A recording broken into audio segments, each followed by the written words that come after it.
Evening, everyone, and welcome to the closing event for the Legacies of Biafra exhibition, which is at Gallery Oldham. This evening, I'm joined by two of the exhibiting artists, Chinwe Uwatse and Hassan Aliyu.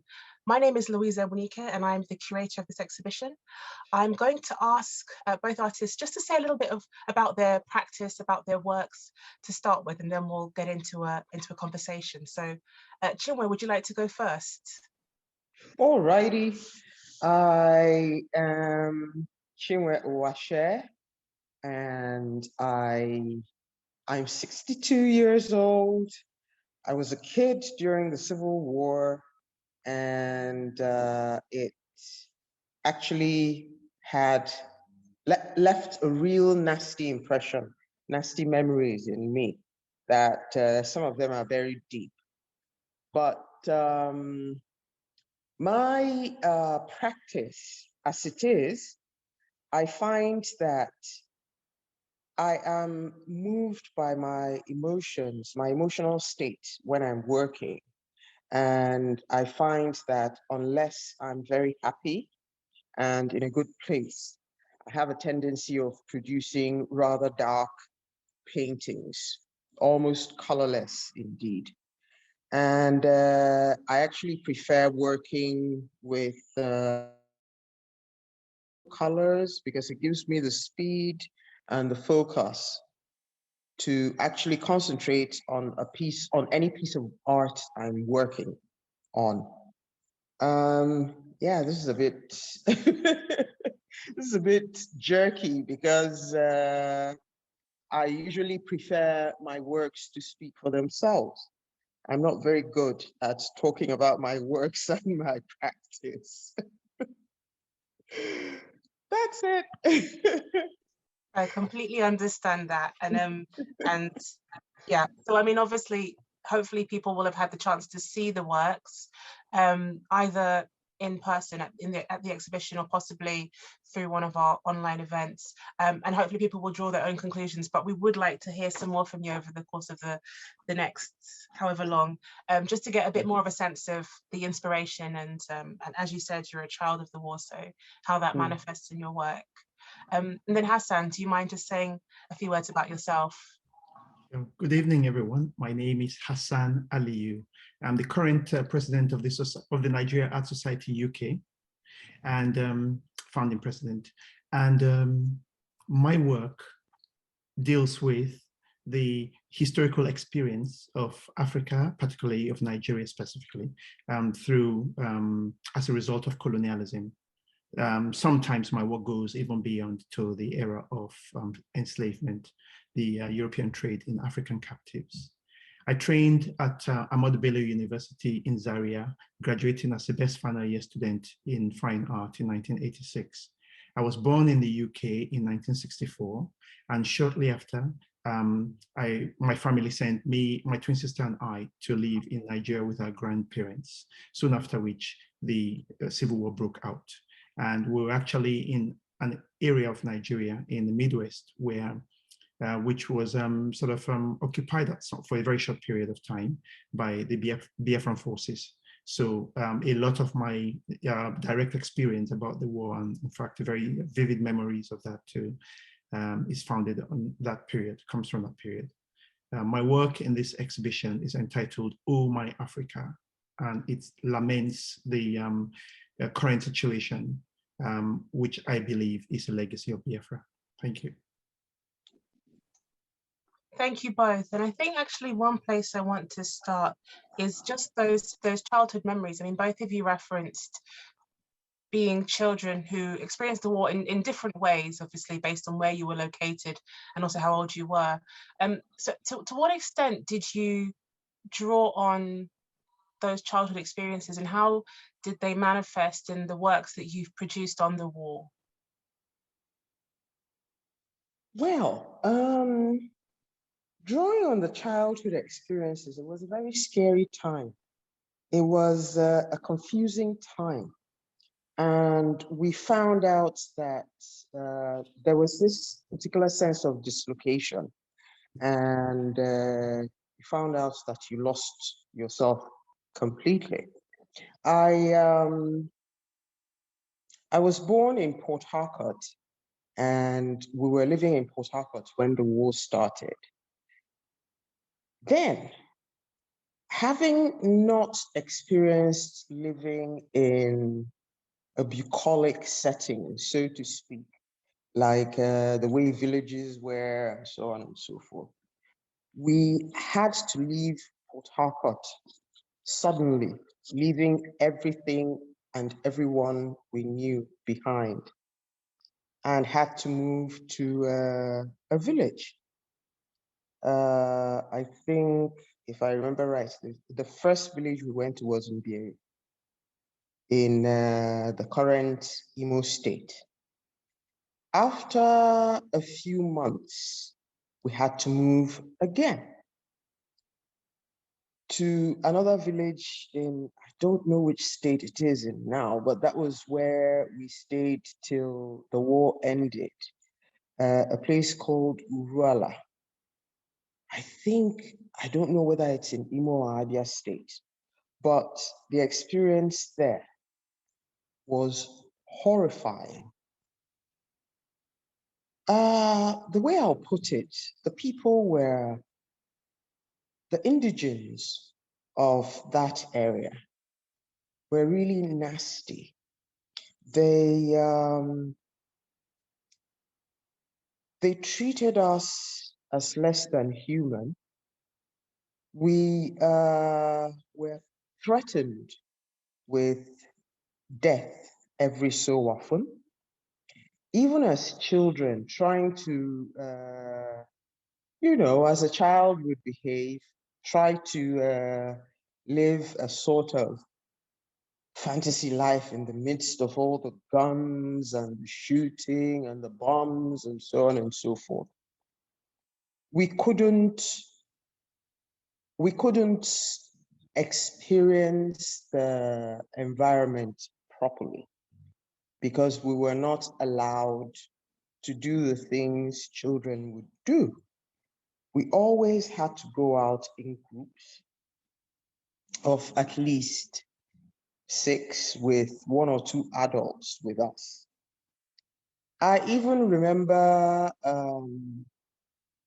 us having to go to mass very early in the morning before the sun came up. Thinking of all these, memories and so on, for me, we became sort of two-dimensional, trying to disappear into the underbrush. Some of the people that,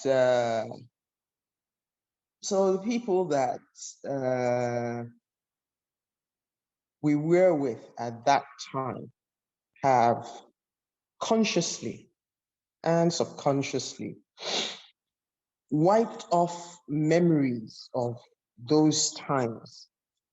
For me, dredging up these memories actually gives me nightmares because it also reminds me of having to duck and dive, and in local parlance then, take cover. Now, taking cover meant that you could be going along your merry way and there would be an air raid. It was equal opportunity strafing. Trees, underbrush, people, and so on. So it was, I have these little snatches of memory. Maybe those ones are the least scary, I will say, but it is not it is not a time in my life that I really want to dwell on. And it's, let's say it took away quite a huge chunk of my childhood. So whatever memories I'm able to put down on paper actually tend to come out really two-dimensional, because it was as though we're sucked, all our essence was sucked out of us, and we were two-dimensional. So much so that a well-directed gust of wind could have gotten rid of us. Thank you for sharing that, and I appreciate this is it's still a very difficult subject to engage with. And I just wondered, you know, given the ways in which, you know, this haunts, how do you, what processes, or how do you feel about producing this art? I mean, what drove you to create these works that engage with something that's so difficult for you to remember? Well, to produce them, like I said, it's like, for me, it was like a little bit of exorcism, you know, put it on paper. And as you can see, the works are not that large. They're little watercolors. Just put it on paper and try and exercise that memory, but don't dwell on it. It was a bit difficult, but doing stuff like overlaying it with bright colors helped quite a bit in this particular self-exorcism.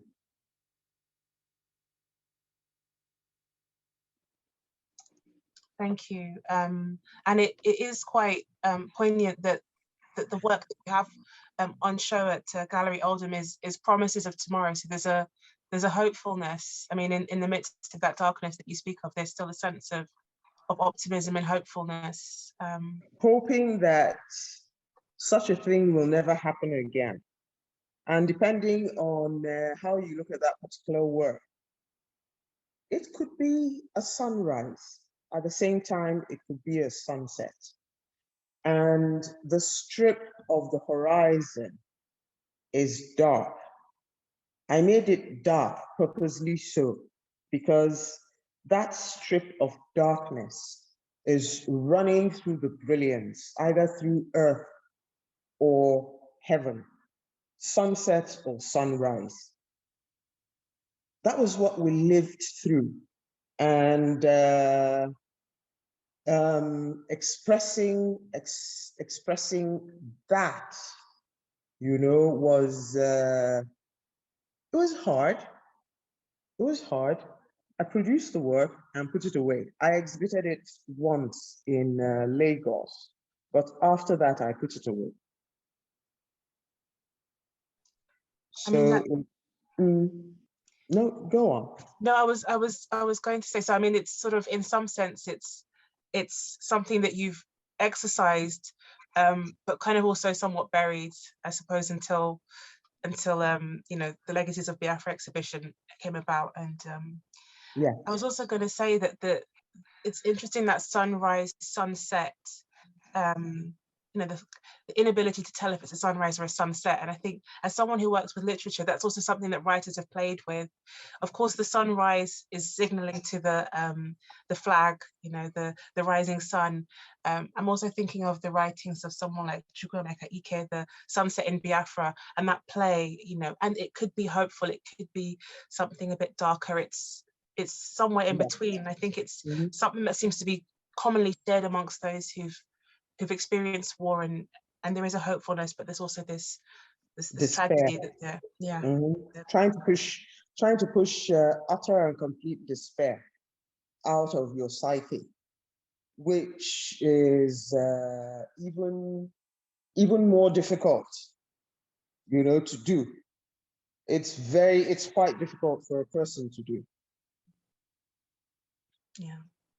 No, thank you. And I think I might bring Hassan in here. And I mean, I know you said your experience was quite different. You've experienced the war as a child, but in a very different way. Could you speak to how, or the extent to which this has informed your work? Did you draw on those childhood memories, or was this more something that you'd engage with as an adult and sort of drew on your experiences as an adult who has learned about the war? Well, at a very early age, my twin sister and I were sent to live with our grandparents. The idea was that my parents were going to come fairly soon afterwards to join us, but then war broke out. So we were separated from our parents at a very early age. And that has its more long-term implications in terms of the relationship you then have with your parents. And that, in fact, did affect our relationship, which subsequently had to be mended. But soon after they came, my mother came to Nigeria right after the Civil War. She came in October, November 1970. And we left my grandmother's home to go to live with my mother in Zaria, in northern Nigeria. And through the way, I mean, the fear, traveling in the 911 lorries carrying Gary from the south to the north, there was always the fear of highway robbery. And highway robbery was an event or a sort of situation that came about as a result of the proliferation of firearms in Nigeria. So we got to Zaria, and then we found ourselves totally conflicted in an area where ethnicity and tribe was a very big thing. So having been born and christened Peter Aliyu, Peter and then Aliyu spelled A-L-I-U, soon enough found my name being changed to Hassan Aliyu so that it conformed with more sort of northern sounding so I could get into school. So it was that dire. At the time in the northern Nigeria, the rule was that any non-northerner would be employed on a 3-year contract at the most. So for that reason, my father didn't think that there was much good in him giving up his job in the UK to come to Nigeria. And the belief was that we were going to go back to the UK to rejoin him after the 3-year period. However, my mom found new work once that contract wasn't renewed 3 years later. So we remained in the north.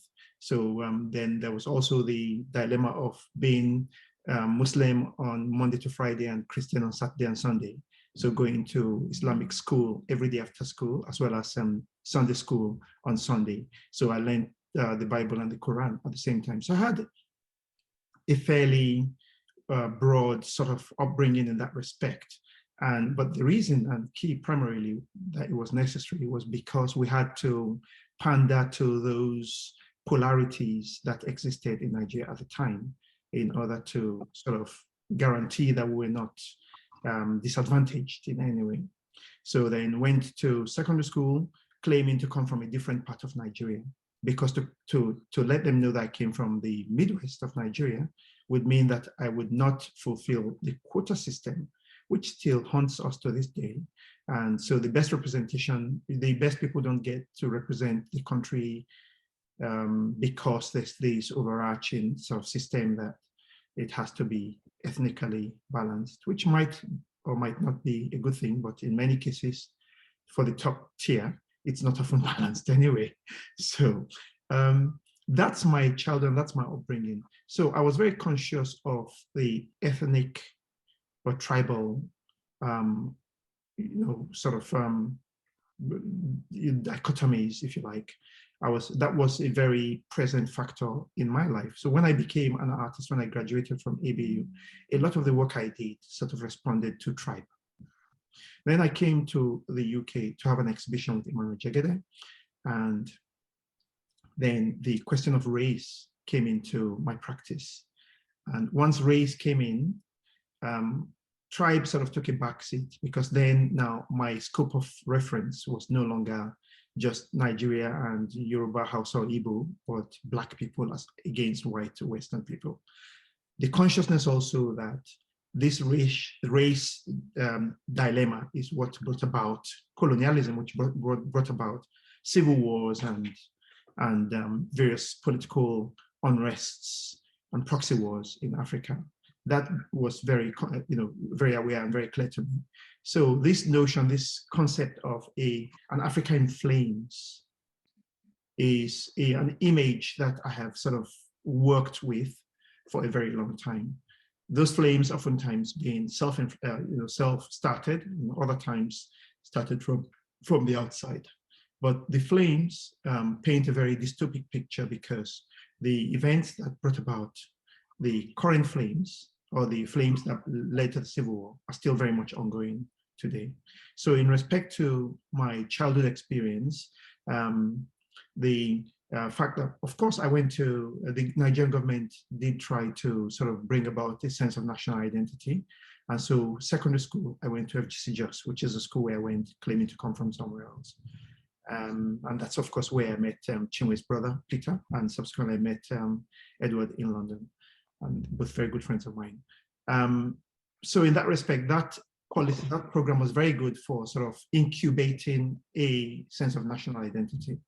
The other experience in my younger years, when I was 22, was going to do NYSC in Igbo land. That was the first time I went to Enugu.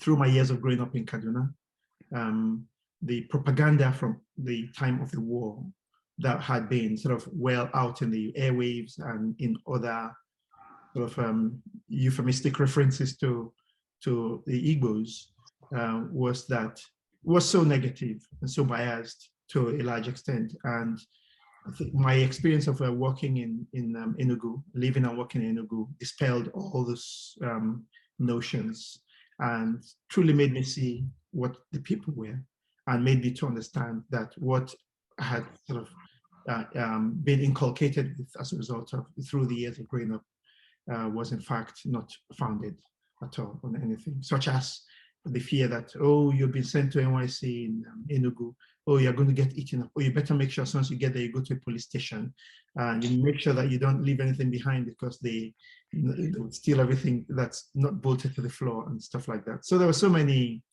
very derogatory things which later on in life I came to understand and appreciate that as mayor, just propaganda that stemmed from the war. During the war in Auchi, when I was 5 or 6 years old, the army used to drive down, army tankers used to drive down from street to street because people were too scared to go to the rivers to fetch water, just in the fear that they would get captured and perhaps eaten by the Biafran army. So the army was ever present in the town. And then also there was this interconnected radios in every house, which was broadcasting things about the war. Of course, I didn't really sort of key into what the radio broadcasts were all about. But another vivid memory was sort of trekking and sort of leaving the village, running away from the home and sort of marching away in throngs of village people, to hide in other villages, because Auchi is on the route to the north, and there was always a fear that it would be taken. So yeah, so those, you don't really understand without the benefit of therapy, you don't really understand that those kind of memories sort of stay with you in your mind, and somehow and at the right time they come up, and then you find yourself being very racially or ethnically posited in terms of your outlook as an artist. And I think that's where my outlook on ethnicity in Nigeria came from before I came to the UK, where racism is the core of my practice. Yeah, so, but there are many other aspects which I'm sure that in the course of the interview or this discussion, we will unearth. Thank you. Yeah, it's not an interview, it's a conversation. So in saying that as well, anyone, at any point, feel free to jump in as well. And if you want to respond to each other as well. But just one thing that came out of what both of you said was, well, first of all, the question of movement. I mean, both of you experienced living in different places and people responding to you in very different ways, and having to adjust. And I'm just thinking about, Hassan, you mentioned sort of national consciousness developing at a certain point. And I suppose I'm thinking about this because, I mean, one thing we've tried to do with this exhibition is to really open up a conversation. It's supposed to, it's supposed to not necessarily provide answers, but to provide starting points for conversations. There's no sort of one artist who's sort of saying this is how it should be or this is how it shouldn't be, or it's about just spotlighting different issues and causes and using art as a way of facilitating that conversation, and in that sense it has a kind of national vision in terms of we're saying this is not just an issue that affects one region of the country. This affects the whole of Nigeria. It affects people in the diaspora. It affects Africa, at large, in terms of the trajectories from the war and how Africa was then later perceived based on images from the war. Its ramifications are wide, and I think that was part of the inspiration, was to actually remember Biafra, but also think about how this conflict is felt in multiple ways. It's still in present day, and I think that's come through in terms of what both of you have said. So I wonder if you can just speak to your thoughts around being in this exhibition, sort of what your hope is, and then also in terms of your art. I mean, I know, Hassan, your work is consistently overtly political. I mean, that seems to be part of what drives you to produce art, but just a sense of, with your practice, what you, or seeing art as a form of communication, is there anything in particular you wanted to say to, to those that are viewing your works? And if that question is one that doesn't sit well with you, just thinking about the exhibition as a whole, what motivated you to be a part of it, and sort of what possibly any hopes are for the exhibition. Sure, can I go? Yeah, sure. Right, so we had done an exhibition entitled Nigeria at 100, Transforming a British Experiment in 2014. And once we'd done that exhibition, that's the Nigerian Art Society UK members, had a meeting to discuss what should we do next. We said we would do a sequel to the centenary exhibition which we held in London and Waterloo. And we realized that the most significant event that has happened to Nigeria or in Nigeria in the 100 years since we've been a nation is the civil war, the Nigeria-Biafra war. That is the most significant event in 100 years since Nigeria has been in existence up till 2014. Now, we also realize that very few people know about this war, and very few people want to engage. And there were groups sort of coming up, especially in this age of despair. And the despair is quite significant in Nigeria today. I don't know whether that despair was there in the 90s, in the 80s when I lived in Nigeria, but I never came with a view to living in the UK. I came to do an exhibition and to go back. But as a result of the pressure of that despair, I have not gone back to Nigeria. I've remained here.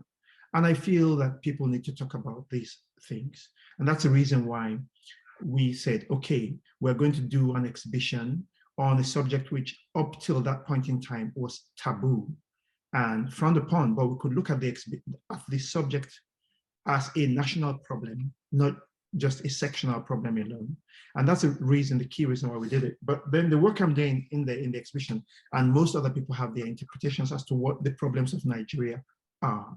So a lot of the works, such as Soko's umbilical cord of bad governance, looks at what's going on currently, but also is deeply rooted in the factors that brought about the war in Nigeria. So I think it's not a secessionist activity. it's something which we are doing with the view to shed light on a national problem, which has not been acknowledged? The national problem is always, from my point of view, is always swept under the carpet and tamped down and totally forgotten about. Now, the way I look at it is it should be it should be actually examined really from an angle of art. Not just paintings, but sculptures, you know, any form of art, literature, plays, and so on.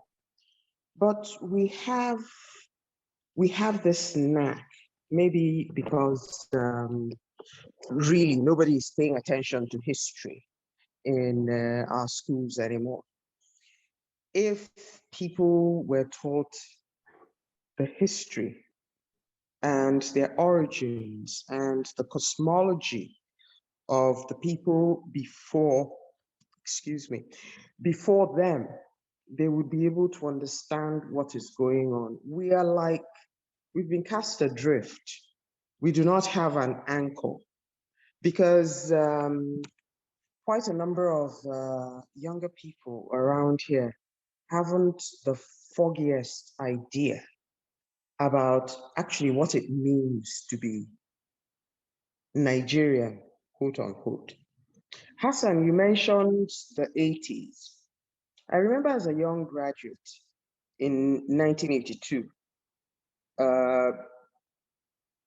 part of my work was to go out and collect information, pictures, do research, and actually record the arts and craft practices, traditional art and craft practices all over the country. Now, it never occurred to me, didn't occur to my bosses either at the time that there could have been anything untowards that would have happened to all the young people that they sent out to do these jobs. And we were very gung-ho about it because it gave us the opportunity to travel all over Nigeria. And I can tell you, we had an absolutely amazing country. So we were all in our early 20s. When I started work, I was 22. And we would go with a driver and a photographer sometimes, but more often than not, it was just one young person and one driver. And you would be pointed to a particular area of the country where you were supposed to go and see whether certain art practices were still in existence and how we could actually bring them up to contemporary functionality. So we found that you would get to maybe some far-flung place in the north, and there's only one person in that particular village who spoke a smattering of pidgin English, and that person would be your guide.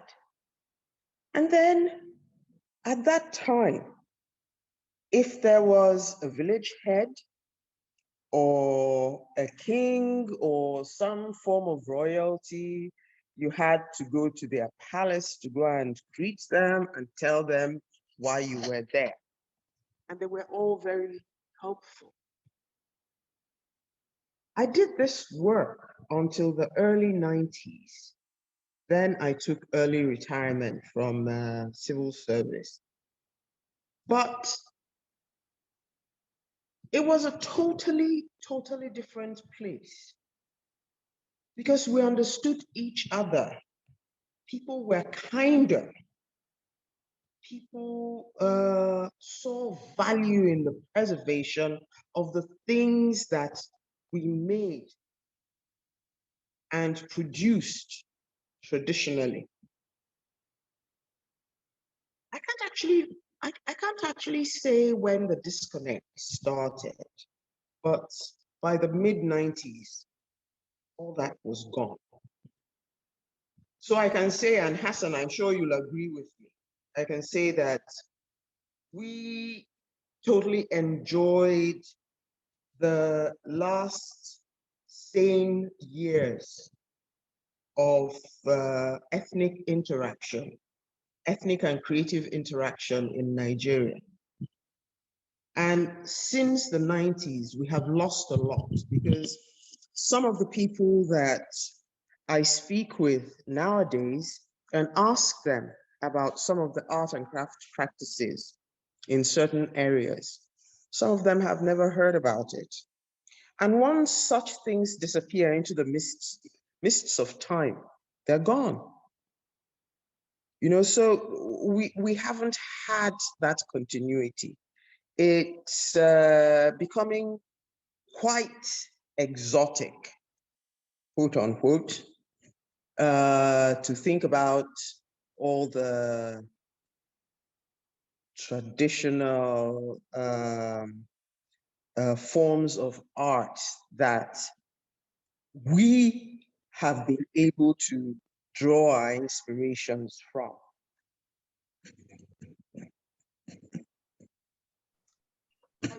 Just on that note, because in your works you incorporate Igbo Uli design, and as a form, I guess, of what you're saying, of preserving, of representing.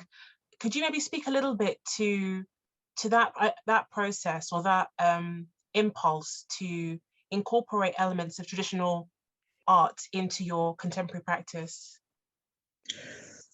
It's something, I must say, that is hardwired in the genes, as well as it was encouraged when we were undergraduates in University of Nigeria. You found that Uli, as a form of expression, even though people think, oh, Uli is in the past. No, it's still in the present. Uli, as a form of expression, actually takes the basic lines from nature, from contemporary shapes all around you, contemporary forms, breaks them down to their basic lines, and you will be able to tell a story from those basic lines. Now, I found it quite fascinating as a child when we would go on holiday to my grandfather's place in Onitsha.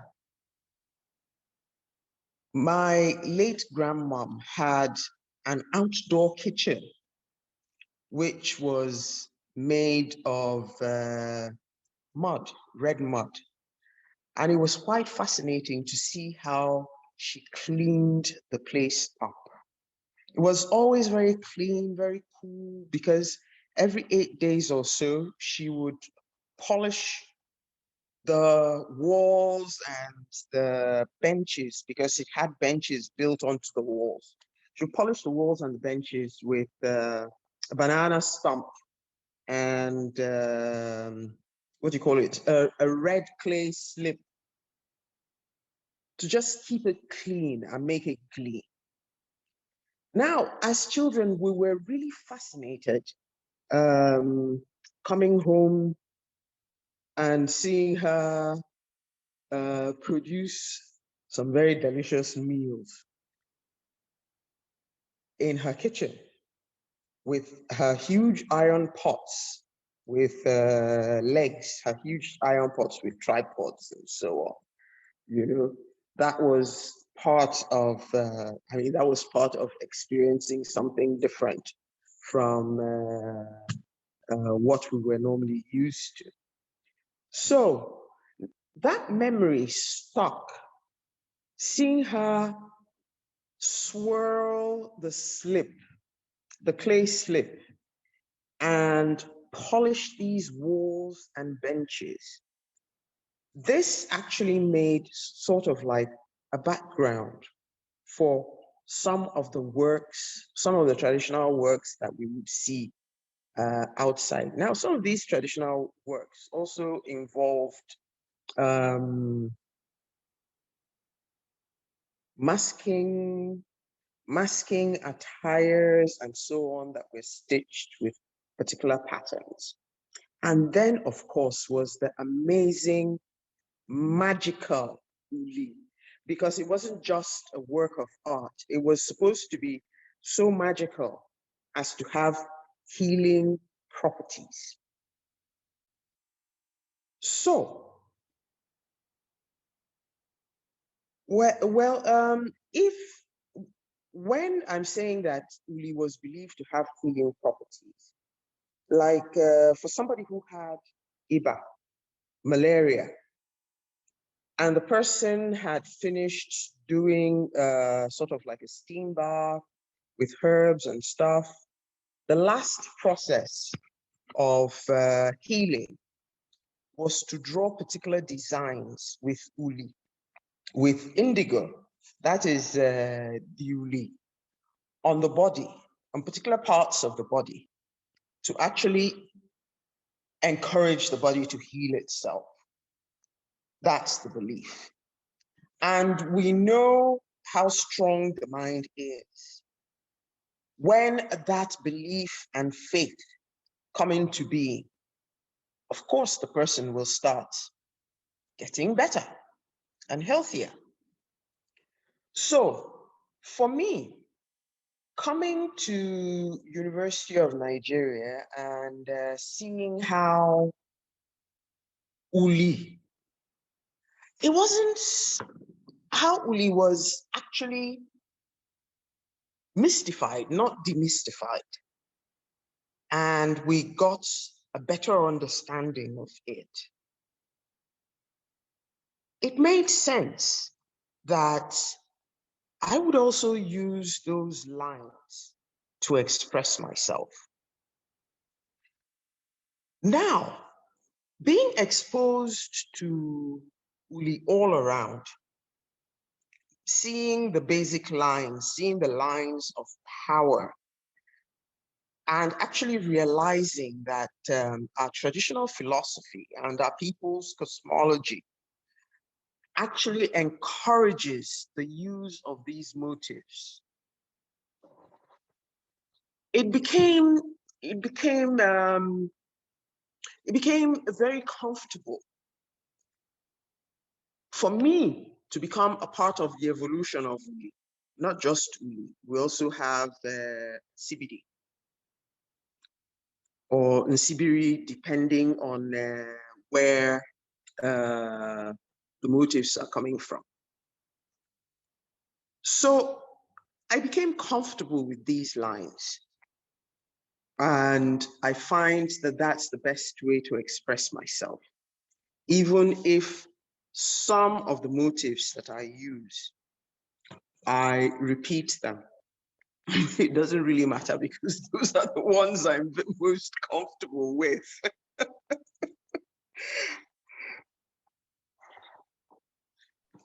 I think it's quite poignant, actually, in the context of the work in this exhibition, which is about reflection, it is about grief, it is about hopefulness, that this art form that's associated with healing is something that you draw upon. I think particularly given that, the promises of tomorrow, the element of hopefulness and the element of hurt in that, I think it is quite poignant, and that's part of your arsenal of symbols and techniques that you're able to implement to make these statements in your work. Yeah, sorry, I'll move a little. The sunlight, the evening sun is coming in. No problem. Well, I mean, we're jealous, actually, where we're getting very little sun at the moment in the UK. Actually, that's something I want to touch upon in a minute, the fact that you are a Nigeria-based artist whilst we're suffering in the cold. But just before I do touch on that, Hassan, I don't know if you want to speak to this theme of tradition and which traditions you see your work emerging out of or building on Sure. So Nigeria had the oil boom of the 70s, and that's an era which both Chinwe and I and many other people who were young people at the time really enjoyed. And then we had a political system which was really quite extravagant and expensive for the country, too expensive for us to sustain. And then as such, we had an oil glut.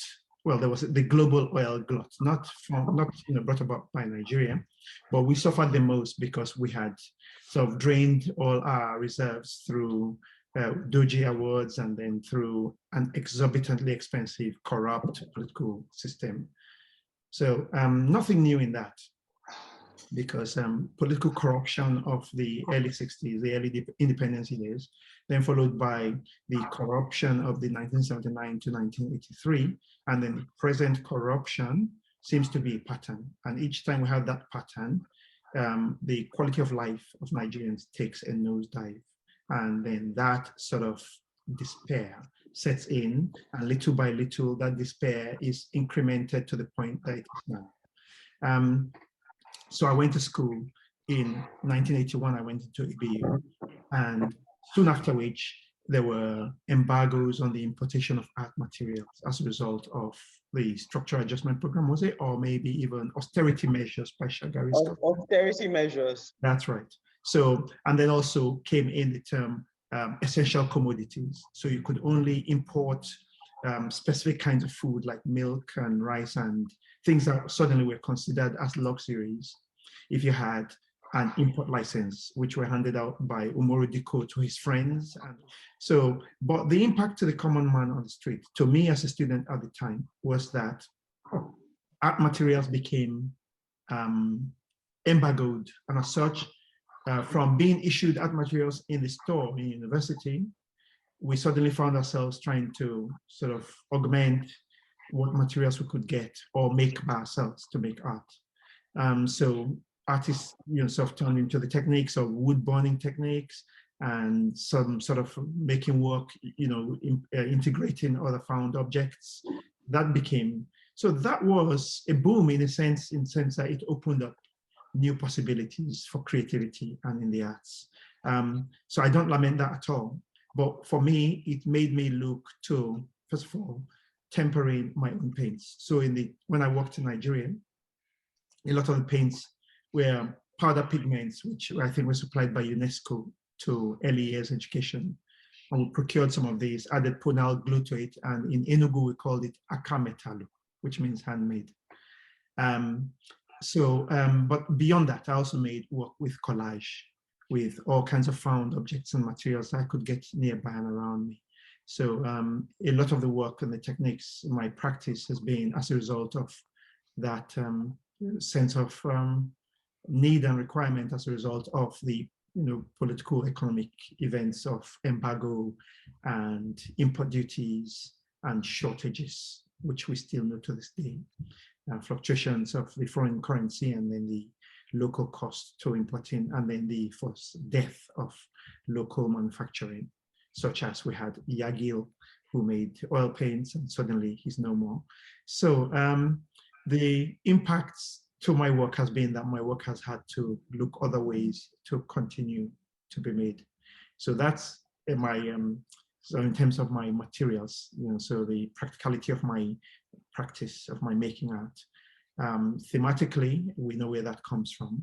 So the thematic base as well as the practice based are all linked to the same story of squalor and of hardship, brought upon by the years of the 80s, which Chinwe and I acknowledge as the Nigeria that we hope to see again in our lifetimes, which looks like a mirage. And then the 70s, which were the good years too. But the 2000s, the late 90s right to now, sort of makes one wonder whether the problem with Nigeria and what has brought about this revival of the sentiments that brought about the civil war in the first place is as a result of the systems that we have chosen, the foreign systems that have aggravated extreme religion and extreme polarities in terms of tolerance and divide and difference. we didn't have those differences. At least we were more sort of a sense of, maybe I think maybe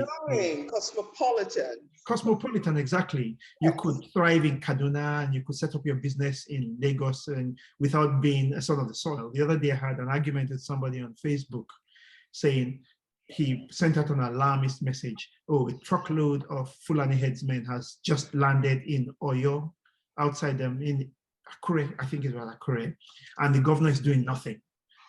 So I said to myself, hang on, okay, we know that this is happening and some people are running this agenda to colonize other regions in Nigeria, as it were, but should he not be holding the governor responsible for not spending the security vote that he has, which he doesn't have to account to anybody, to dealing with that problem, rather than whipping up hatred for another group of people?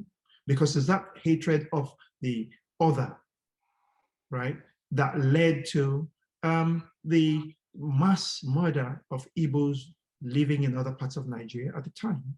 So do we not see this as an indication that that history is just about to repeat itself? The Nigeria that I grew up in is one where I was hoping that maybe someday I might even be living in Enugu or in Jos or somewhere else. Precisely. We all dreamt of retiring to Jos. Absolutely. Because of the weather and the environment. I mean, Jos is beautiful. Yeah. But nowadays, nobody wants to go there. And then in 1999, you hear that, oh yes, hey, at last here comes democracy. And then 500 people are getting killed every day in Jos. And now you hear that it's such a segregated town. There's section for the Muslims, a section for the Christians. The same thing is going on in Kaduna where I grew up. It's very disheartening. So there are many disheartening things that are going on in Nigeria today, which sort of echo the very disheartening events that happened in Nigeria in 1967. So, I mean, this is exactly the legacies that we're speaking about. That some of them are more visible than others, but the ongoing effects of this conflict. So, I mean, I think probably the final question or I don't know if it's a question, but the final kind of comment I'll make is about the fact that this exhibition does include artists who are based in Nigeria and those who are based abroad. Of course, many of the artists are members of the Nigeria Art Society UK, so UK based. We've been wanting to bring this exhibition to Nigeria, and that hasn't happened yet for one or two reasons. But I suppose my question is to both of you. You know, Chinwe, you're based in Lagos, Hassan based in London, but you know, both of you are familiar with each space. And just to sort of think through how this conversation is happening or isn't happening in the spaces that we're in, Hassan in the diaspora and Chinwe back at home, and actually the space for these kinds of conversations, whether they're overtly political or whether they're through the arts, you know, and sort of your experiences around being part of this exhibition, wanting to have this exhibition, responses from other artists, and also just a commentary on sort of the space that society affords for these conversations. Well, in Lagos, at least I must say, there are spaces for such conversations and such exhibitions to take place. The beauty about it is that quite a number of artists try to speak with their art, be it performance art, be it literature, be it painting, sculptures, you name it. But there are different ways and mediums and media. There are different ways.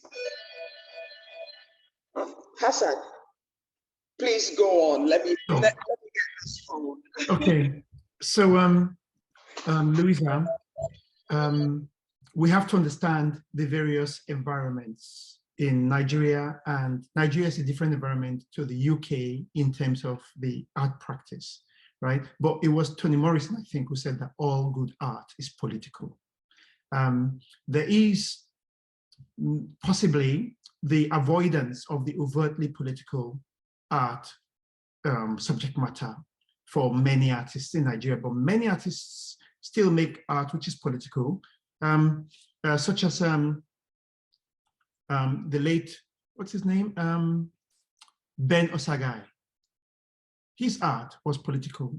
His art was taking on the social element, the element of the everyday living experience of Nigerians.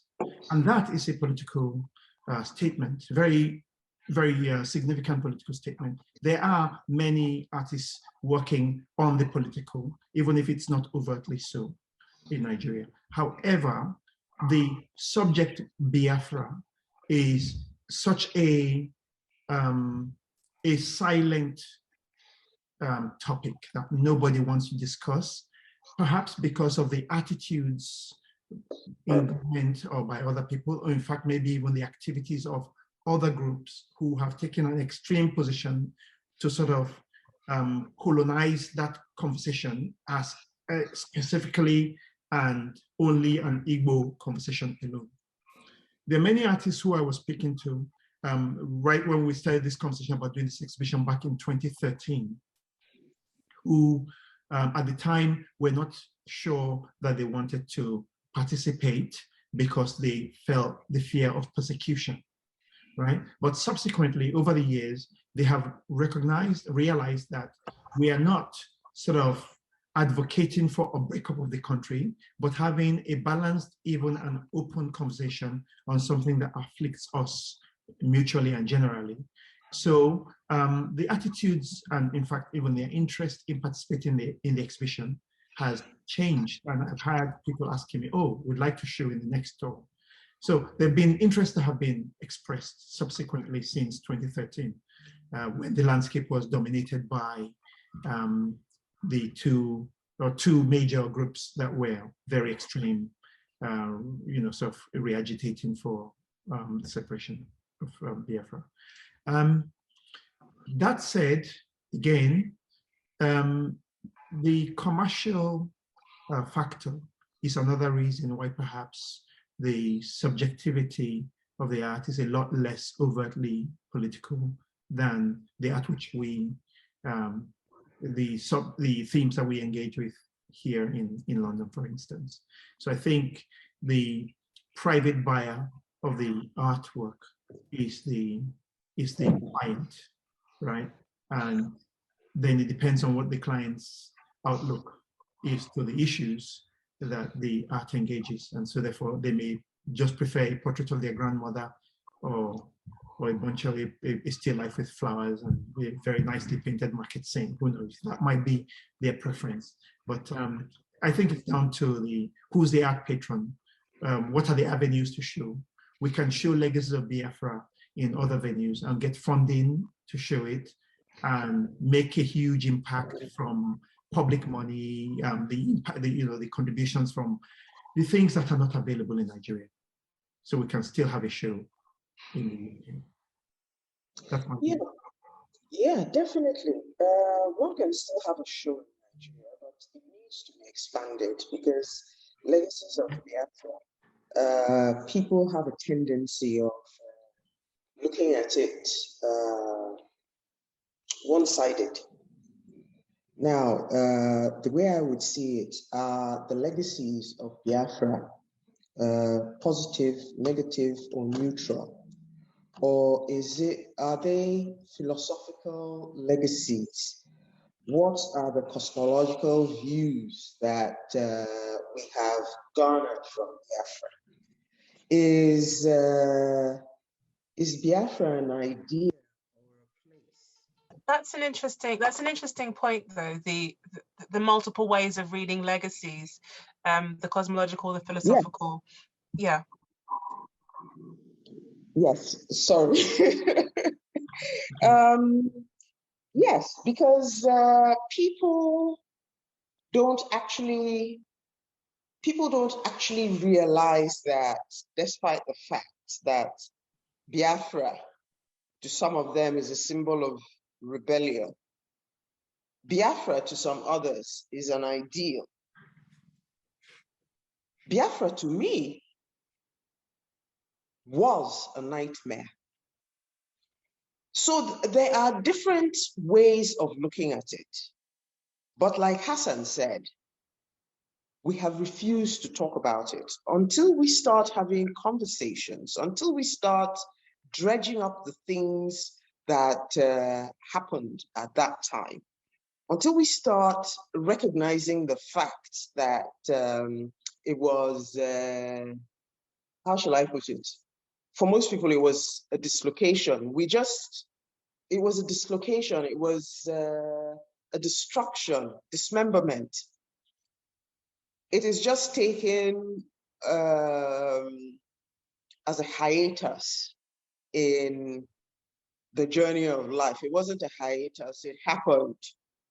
And we're still paying for it. And until we start addressing these things honestly, you know, we're still going to keep pussyfooting around what these legacies really are. So thank you so much, Chinwe and Hassan, for joining me this evening to have this conversation. It's been really, really insightful, and there's lots that I've learned.